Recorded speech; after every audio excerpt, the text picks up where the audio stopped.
그리고 그 아르카나 기준으로 얘기를 할게요. 아르카나 기준으로 차체 크기는 전장이 4543mm, 전폭이 1820mm, 전고는 1576mm로 휠베이스는 2721mm입니다. 경쟁 모델과 비교했을 때 전장과 휠베이스가 가장 길어요. 즉, 이 경쟁 모델이란 게 어떤 거냐, 이제 지금 한창 주가를 올리고 있는 셀토스 있죠. 셀토스보다 약간 더 크고 투싼보다 약간 더 작습니다.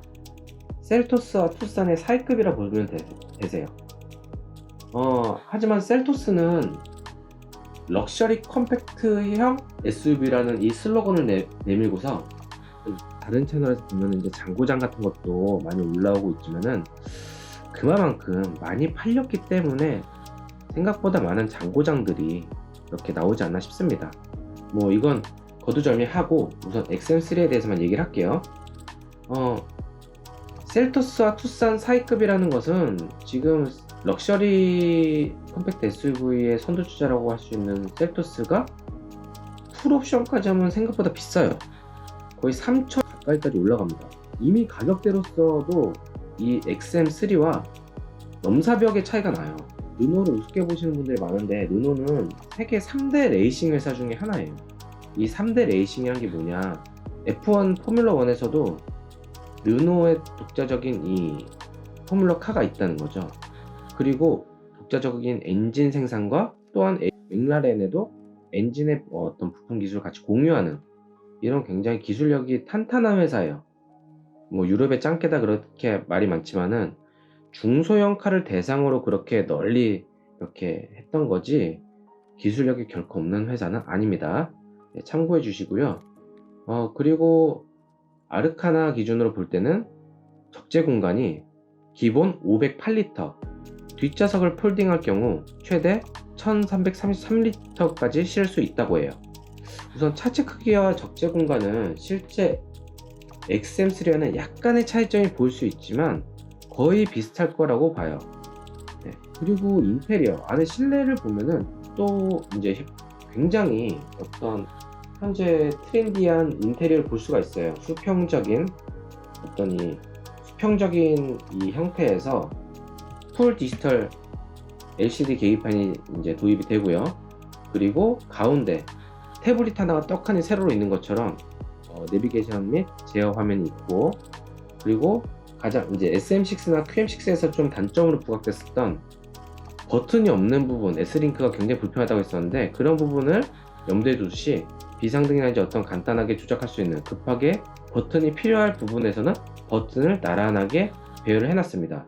그 밑에는 온도, 특히 SM6가 온도를 조절할 때 굉장히 불편하더라고요. 제 친구 차가 SM6였는데 같이 여행 갈 때 생각보다 이 온도를 제어하거나 할 때 고속도로에서 많이 불편했던 기억이 나요.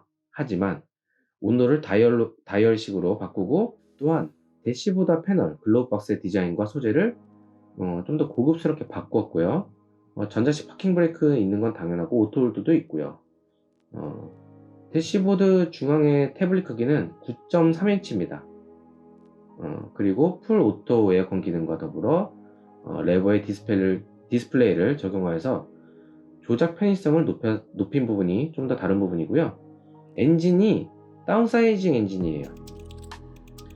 1.3L TC 터보 엔진이 들어가고요. 1.6L 가솔린과 하이브리드, 그리고 LPG 이 네 가지를 적용할 예정이에요. 디젤 모델은 출시하지 않는다고 밝혔어요. 왜냐면 디젤은 점점 하얀 길로 가고 있고 가뜩이나 잘 많이 안 팔리는 회사인데, 여러 가지를 해서 파는 것보다 지금 뭐 QM6가 가솔린과 LPG에서 잘 나가듯이 약간 그런 부분에서 좀 집중을 하려 하는 모습이 보입니다. 우선은 1.3L 터보를 먼저 출시한 후에 나머지 엔진도 차차 적용할 계획이라고 하고요. 특히 하이브리드는 르노 삼성 자동차 최초로 선보인다고 합니다. XM6에 적용된 옵션은 아직 알려지지 않았지만은 관계자 얘기로는 차세대 ADAS 시스템인 마이센스를 XM3에 최초로 적용할 것이라고 언급하였고요. 가뜩이나 좀 르노 삼성의 자동차의 ADAS, 그러니까 주행보조 시스템 같은 경우에는 다른 타사의 브랜드에 비해서 많이 부족하다는 평가를 받았는데 XM3를 통해서 좀 더 앞선 반자율 주행 기술을 선보일 것이라고 합니다. 경쟁 모델 속에서 XM3는 과연 살아남을 수 있냐는 이런 물음들이 많을 거예요.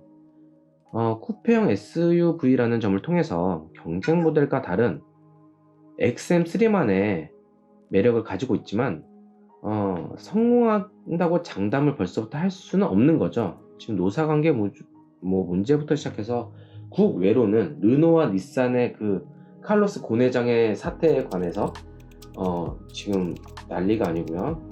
그리고 쟁쟁한 경쟁 모델에서는 투싼, 스포티지, 코란도가 버티고 있고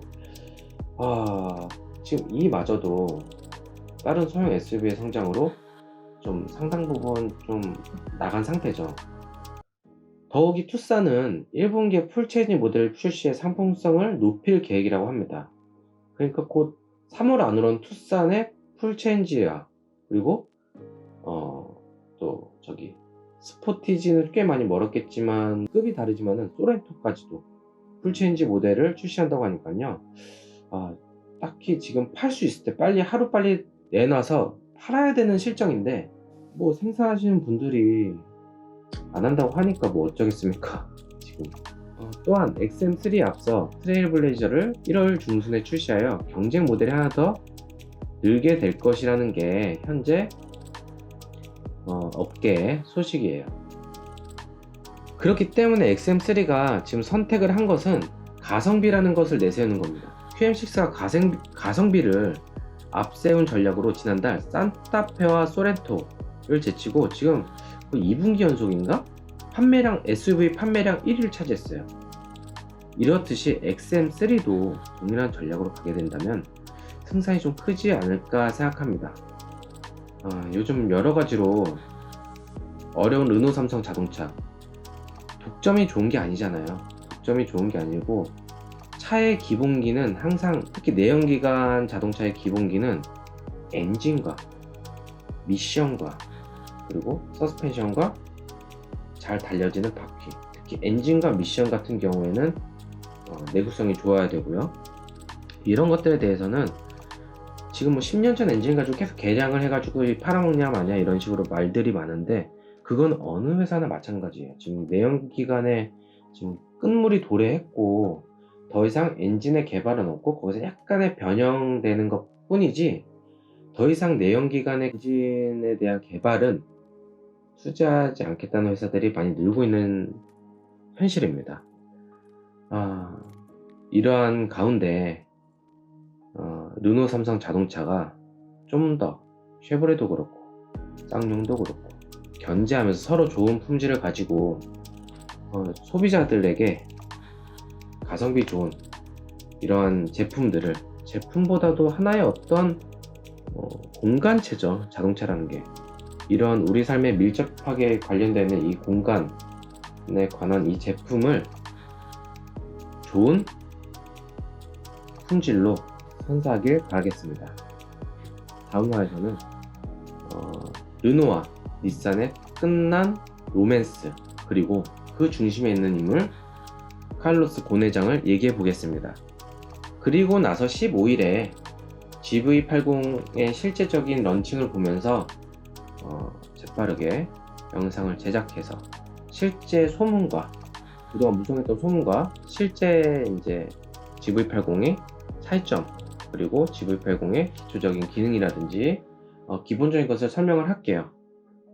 네, 모두들 날씨가 많이 추워졌습니다. 추위 속에 감기 조심하시고요.